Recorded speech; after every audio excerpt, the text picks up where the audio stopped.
It took a long while to get to part 2, so let's just jump right into it. The goal of this video is to examine the external anatomy of my sea monkeys. I'll be referring to my sea monkeys as Artemia to sound more intelligent. Tonight, we make it to the epic conclusion of answering this simple question. What are sea monkeys?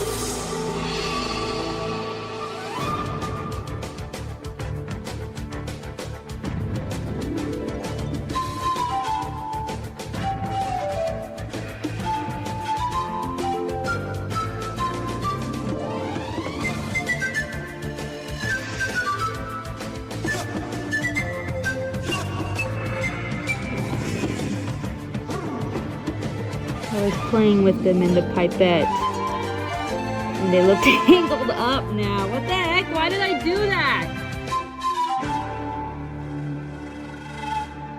Yeah. I accidentally killed my last 2 sea monkeys the day before I was able to examine them at TAMUCC. Only one of them made it to a slide. The other became mush on a paper towel.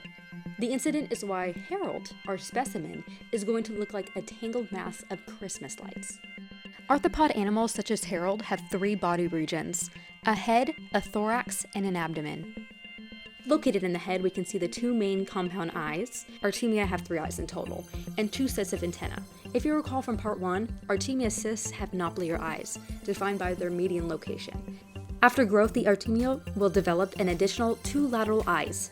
The structure of Artemia eyes are compound, where thousands of ommatidia are faceted into a spherical shape. During development, the Artemia does not lose its cyclops eye. Unfortunately, we cannot see Harold's naupliar eye in the lateral aspect, but this is what it would look like anteriorly. Artemia have 2 pairs of antennae. Male Artemia's second set of antennae are distinct from that of a female's. They are functioned to clasp onto the female Artemia during sexual reproduction. Fun fact, Artemia can also reproduce asexually. This reproduction is called parthenogenesis and typically involves reproduction inside an ovum without fertilization by male gametes. Moving on to the thorax, which is the middle segment of the Artemia. The thorax is home to the thoracopods, or the legs. Thoracopods literally mean thorax appendages. I don't even know how to describe the structure of the thoracopods, other than feathery. With our specimen, we don't have a clear shot of the thoracopods because of the incident.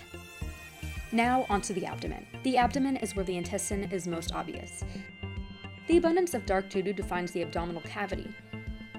Harold's chyme is a compilation of growth food, which is composed of mainly spirulina and yeast, with some additional sea monkey waste. I can't believe she's still alive. After everything, this poor thing is still living. If we follow the muscular movement, we don't leave the abdomen. I'm unable to distinguish if the movement is from Harold straining to poo or if this is Harold's heart beating. For most crustaceans, hearts are located dorsally and run parallel to the gut. Since the heart isn't necessarily caudal relative to the anus, I think this muscle movement is most likely stems from the heart. And now for the entire Artemia salina taxonomy, if I can pronounce it correctly. Animalia, Eumetazoa, Bilateria, Protostomia, Ecdysozoa, Arthropoda, Crustacea, Brachiopoda, Anostraca, Artemiida, Artemia salina. So, why have I been referring to our sea monkey only by its genus? Because I'm not sure if Artemia salina are any different from Artemia NYOS.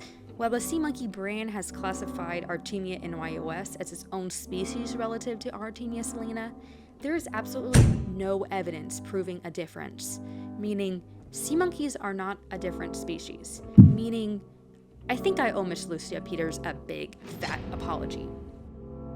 I want to end this video with an excerpt from Peters' article. It's worth noting that Artemia NYOS doesn't appear to be recognized as a species of Artemia by the scientific community. Instead, as a non-profit organization, the Center of Agriculture and Bioscience International Data Sheet on Artemia observes hybridization between different species in nature, due to deliberate or indeliberate introduction by man, has not been documented so far.